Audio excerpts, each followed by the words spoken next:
Студенти, професори и истражувачи може да учествуваат во новите програми на Европската Унија, Еразмус Плюс и Хоризонт 2020.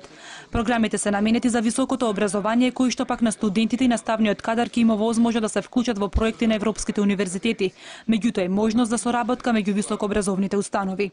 Мобилноста ќе има возможи и подобар живот и работа, а подоцна искуството ќе може да го пренесат во земјава. Првото што се однесува на иновативни проекти и истражувања што ќе потикне голем дел од младите како и научниот кадар да работат на креативни идеи кои ќе се финансират од проектите од Европска Унија. И исто така Еразмус Плюс што ќе даде можност и за студентите за размена на образование и нивните образовни програми да стекнат искуство во европските универзитети и други можности. Образовните програми се 7 годишни, односно до 2020 година.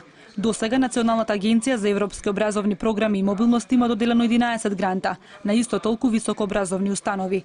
За оваа намена предвидени се 900.000 евра. Тоа се високообразовни институции кои што ги исполнуваат критериумите од повикот кој што го објавува Европската комисија за носители на Еразмус универзитетски повелби.